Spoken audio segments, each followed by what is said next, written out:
But marriage is a live-in relationship.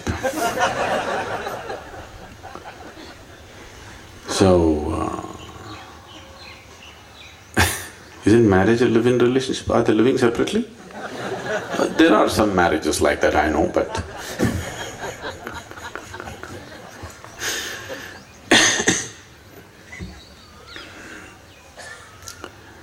first of all, we must understand why are we forming a relationship.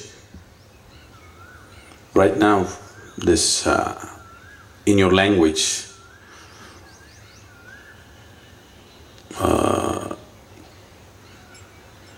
West has seeped in too strongly in your language because somewhere in your mind, if you utter the word relationship, you're only thinking about sex-based relationships. That's not how it's been in this country. When we say relationships in this country, we thought we have a relationship with our parents, our friends, our brothers, our sisters, all kinds of relationships.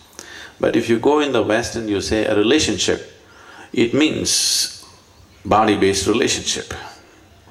First drop that idea. Relationships can be on many different levels, isn't it? Why are we making only one particular relationship so important against the other? Yes, it is also an important relationship, but not against the other, isn't it? But right now, slowly, we are building this Western ideology that this relationship versus the rest. It need not be so. The reason why in this country, marriages have been very stable, not always because two people are getting along great, not always. Because when they got married, a few thousand people got married along with them. Bride and the groom were a small aspect of the marriage.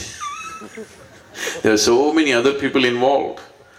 Now if you have to break it, you have to break it on all levels, you can't break it. Your father and his father or your father and her father may be having such a wonderful friendship, you can't break it now. Even if you want to break it with your wife, you can't break it because the whole family has joined up in so many ways. It's not just about two people. Is this good or bad?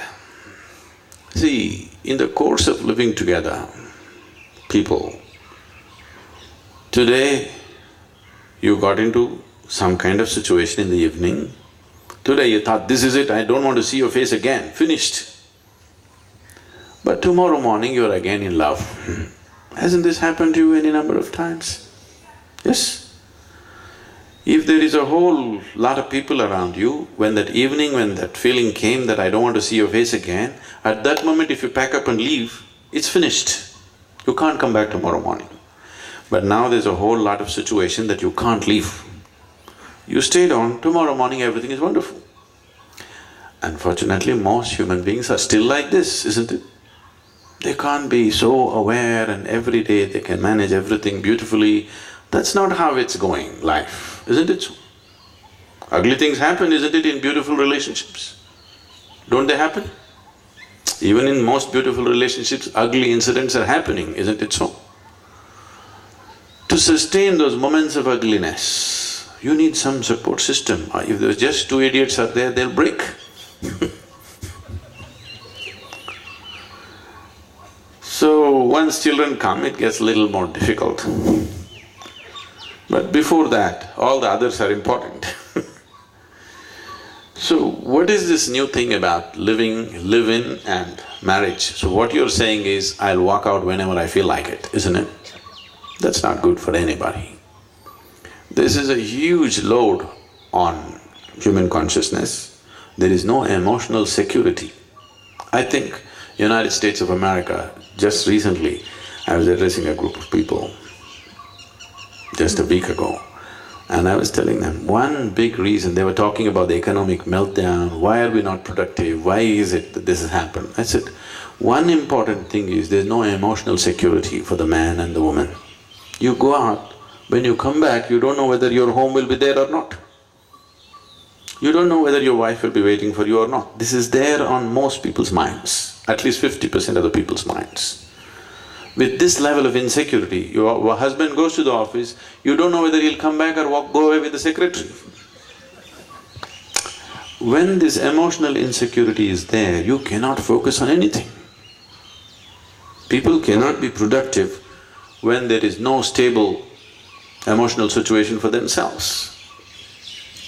Here we fix the marriage in such a way, no matter what happens, you can't break this. It doesn't matter what stupid things you do, you still have to come back to that place. That gives a certain sense of security. There may be a lot of ugliness in the situation, but still there is a stability where you can focus on what you're doing. So, when you say marriage versus live in, what is it? Uncommittedly you want to live in, that's all, isn't it? You don't want to live in a committed way. I don't think living in an uncommitted way together is a good thing, nor is there any… I'm not saying marriage means some pujari has to come and say a mantra for you, but it must be a committed relationship. If there is no commitment, there is no real sense of respect. When there is intimacy, there must also be respect for the other person's body, mind and everything, isn't it? When you say, I'm not committed to you, whenever I feel like it, I'll walk out, there is no sense of value and respect for the other person, isn't it? So marriage is not some fairy tale thing happening, nor is it happening in heaven. It is just a statement of commitment, that I'm with you, isn't it? If you're against commitment, no, I don't think that's a good thing to do. It will not bring the stability that you're seeking out of that relationship. If you're just looking for pleasure, it's up to you. But if you're looking for a stable situation, it takes commitment. Without commitment, there is no stable situation. So marriage is not performed by somebody. That is only for social reasons. Marriage is between two people that there is a sense of commitment, I'm with you, isn't it?